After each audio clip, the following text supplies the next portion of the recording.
মধ্যপ্ৰাচ্যত থকা আমেৰিকাৰ সামৰিক ঘাটিত ইৰাণৰ ফেনাই চলোৱা ধ্বংসলীলাৰ মাজতে ডনাল্ড ট্ৰাম্পে ৰচিছে এক বৃহৎ পৰিকল্পনা। ইৰাণৰ ওপৰত আমেৰিকাই চলাব এক বৃহৎ কমাণ্ডো অপাৰেশ্যন।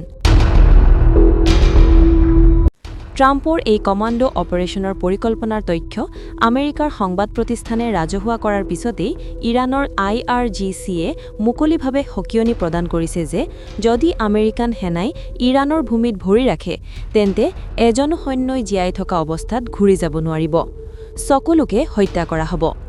ইৰাণৰ এই সকিয়নিৰ পিছতো যদি আমেৰিকান সেনাই ইৰাণত প্ৰৱেশৰ চেষ্টা চলায় তেন্তে এই যুদ্ধই ল'ব ভয়াৱহ মুখ। এই যুদ্ধত বহু সৈন্যই প্ৰাণ হেৰুৱাব সেইটো নিশ্চিত। এক প্ৰকাৰ আমেৰিকাৰ বাবে হ'ব আত্মঘাতী সিদ্ধান্ত। আমেৰিকাৰ কমাণ্ডো অপাৰেশ্যনৰ পৰিকল্পনাৰ তথ্য ফাদিল কৰিছে আমেৰিকাৰ ৱাশ্বিংটন পোষ্টে। সংবাদ প্ৰতিষ্ঠানটোৱে উল্লেখ কৰিছে যে এইবাৰ ইৰাণৰ ওপৰত কমাণ্ডো অপাৰেশ্যন চলাব আমেৰিকাই। এই অপাৰেশ্যনৰ বাবে সকলো দিশৰ পৰাই প্ৰশিক্ষণ প্ৰদান কৰি হাজাৰ হাজাৰ নৌ আৰু স্থল সেনাক সাজু কৰা হৈছে। আমেৰিকাই এই অপাৰেশ্যনৰ জৰিয়তে ইৰাণৰ গুৰুত্বপূৰ্ণ লাৰাক আইলেণ্ড দখল কৰাৰ পৰিকল্পনা কৰিছে। UAEৰ সাগৰ সীমান্তৰ ৰাজ আল খামাৰৰ পৰা 200 কিলোমিটাৰ দূৰত্বত থকা ইৰাণৰ কেশ আইলেণ্ডৰ নিচেই কাষতে আছে ইৰাণৰ লাৰাক আইলেণ্ড। ইৰাণক যুদ্ধত পৰাস্ত কৰিবলৈ এতিয়া লাৰাক আইলেণ্ড আমেৰিকাৰ বাবে অতি গুৰুত্বপূৰ্ণ হৈ পৰিছে।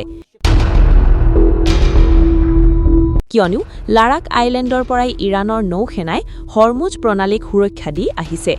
অৰ্থাৎ হৰমুজ প্ৰণালীৰে চলাচল কৰা সকলো তেল আৰু গেছৰ জাহাজ লাৰাক আইলেণ্ডৰ পৰাই নিয়ন্ত্ৰণ কৰি আহিছে ইৰাণে। লাৰাক আইলেণ্ড দেখাত সৰু যদিও সকলো দিশতে ৰাছিয়াই সংস্থাপন কৰিছে বৃহৎ বৃহৎ মোবাইল ৰাডাৰ। ৰাছিয়াই এই ৰাডাৰে হৰমুজ প্ৰণালীৰ সকলো জাহাজৰ গতিবিধি নিৰীক্ষণ কৰি আহিছে। ইৰাণৰ এই লাৰাক আইলেণ্ড আমেৰিকাই দখল কৰিব পাৰিলে হৰমুজ প্ৰণালী নিজৰ কবজালৈ নিয়াটো ট্ৰাম্পৰ বাবে অতি সহজ হৈ পৰিব। যদি 6 এপ্ৰিলৰ পিছত ইৰাণে আমেৰিকাৰ চৰ্ত মানি নলয় তেন্তে লাৰাক আইলেণ্ড দখল কৰাৰ বৃহৎ পৰিকল্পনা ৰচনা কৰিছে ট্ৰাম্পে। আমেৰিকাৰ এই তথ্য ফাদিল হোৱাৰ পিছতে ইৰাণৰ সেনাই সকিয়নি প্ৰদান কৰিছে যে আমেৰিকাৰ সেনাই ইৰাণৰ ভূমিত ভৰি ৰাখিলে এজনো জীয়াই নাথাকিব। তাৰ পিছতো যদি ট্ৰাম্পে কমাণ্ডো অপাৰেশ্যন কৰিবলৈ আগবাঢ়ি আহে তেন্তে আমেৰিকাৰ বাবে হ'ব এক আত্মঘাতী সিদ্ধান্ত।